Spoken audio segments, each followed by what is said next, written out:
Independencia de Texas.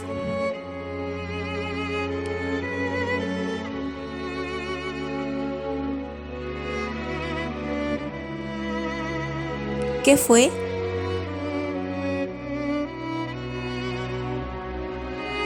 Enfrentamiento que se llevó a cabo entre la región provinciana de Texas y el ejército mexicano durante el periodo del 2 de octubre del año 1835 hasta el 21 de abril de 1836.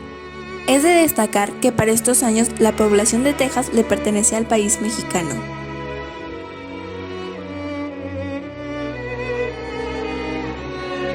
Antecedentes. El noroeste de México fue la región donde la política de colonización se desarrolló con más fuerza en la primera mitad del siglo XIX.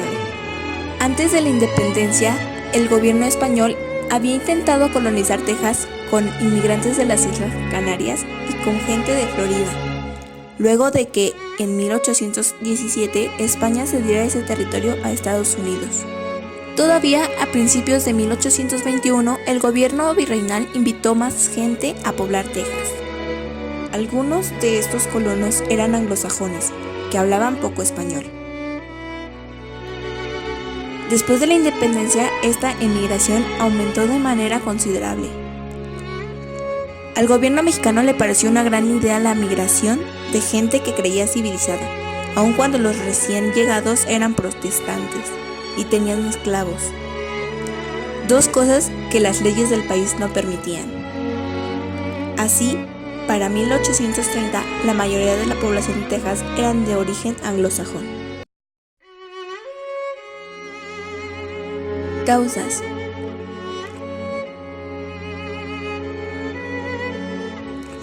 Las razones principales que llevaron a la rebelión que concluyó en la independencia de Texas fueron las siguientes. La mayoría de los habitantes de la región de Texas no hablaban español. Años antes se había producido un intenso caos de origen económico en Estados Unidos, lo cual les obligó a realizar una alianza con los españoles que les permitía mudar al menos 300 familias a Texas. Este tratado, a su vez, les daría la oportunidad a los ciudadanos emigrados de contribuir al desarrollo colonial de la región. La Constitución, que hasta el año 1824 había dirigido las acciones del gobierno mexicano, fue sustituida. En la nueva Carta Magna se centralizaba el poder del Estado sobre cada una de las federaciones, incluyendo Texas. Dicho cambio generó malestar y propició las circunstancias para que, en vez de producirse un leal apoyo a las nuevas políticas, explotara un movimiento rebelde. Aunque Texas era parte de México, a estas dos regiones las dividía una amplia área desértica. Por lo tanto, los productos que se producían en la zona norteña se comercializaban con Nueva Orleans, en Estados Unidos, pues estaba más cerca. El comercio con las ciudades principales de México se habían hecho prácticamente una tarea imposible. Como consecuencia, los nexos económicos con una región se debilitaron, mientras que con la otra se fortalecieron. Los puntos de vista que se manejaban con respecto a la esclavitud entre los mexicanos y los estadounidenses eran contrarias. El gobierno mexicano había prohibido en sus leyes toda clase de esclavitud, mientras que entre las poblaciones sureñas de Estados Unidos esta era aceptable. Por ende, la costumbre prevaleció y los colonos apoyaron la rebelión de Texas para que sus esclavos permanecieran con ellos.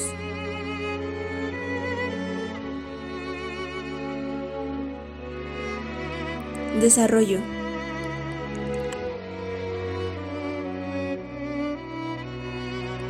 Hacia 1835, cuando muchos estaban decididos a insurreccionarse, los tejanos debatían informalmente el tema. En julio de 1835, Austin fue puesto en libertad, pues no se le comprobó participación alguna en la rebelión, y llegó a Texas en agosto. Los tejanos se sentían afectados por el encarcelamiento de Austin, la brutal represión en Zacatecas, el exhorto al desarme de las milicias, la orden de repeler nuevos inmigrantes y particularmente por la abolición de la Constitución Federal. La gota que derramó el vaso fue el asesinato de un colono a manos de un soldado mexicano. Tras una pequeña consulta, la provincia de Texas decidió levantarse en armas contra el gobierno de México.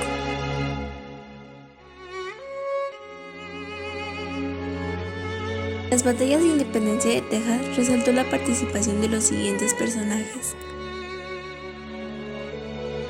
Stephen Austin, originario de la población de Virginia, Estados Unidos. Fue uno de los precursores de la iniciativa de trasladar ciudadanos de su país de origen a Texas. En diversas ocasiones, compareció ante las autoridades mexicanas para garantizar la protección de los derechos sobre las tierras de los estadounidenses que poblaban las tierras norteñas. Se desempeñó como un auténtico empresario durante este periodo de su vida. Adicionalmente, estuvo activo como parte del ejército rebelde cuando la población de Behar fue rodeada y atacada. Samuel Houston figuró como soldado y político en los Estados Unidos. Era también originario del estado sureño de Virginia. Como militar ascendió debido al apoyo que dio a las ideas de independencia de la población tejana. Llegó a tener títulos como mayor general y comandante en jefe. Tras la declaración de la independencia de Texas, ganó más popularidad política, lo que conllevó a que durante 2 periodos se desempeñara como presidente de Texas. Martín Perfecto de Cos fue un destacado general de las tropas de México. La misión que se le encomendó durante los movimientos rebeldes por parte de Texas era desarmar la rebelión. Su estrategia de sentarse en territorio norteño no tuvo éxito. Contrario a sus deseos, la cantidad de soldados mexicanos se diezmó. Consecuencias de la independencia de Texas. El líder mexicano Santa Anna es apresado y durante su cautiverio fue obligado a aceptar el Acuerdo de Velasco, en el cual se ratificaba la independencia de Texas, y por lo tanto era obligado a retirar el ejército mexicano del territorio norteño. Este suceso fue completamente dañino para la imagen que hasta el momento tenía Santa Anna ante su pueblo, pues en este momento de la historia él era el presidente de México. No conformes con el territorio acreditado, Estados Unidos prosigue su avance por tierras mexicanas, ganando de esa forma más proporción territorial. México siente la derrota a lo largo y ancho de su expansión, sigue perdiendo territorios y por ende la moral de su nación.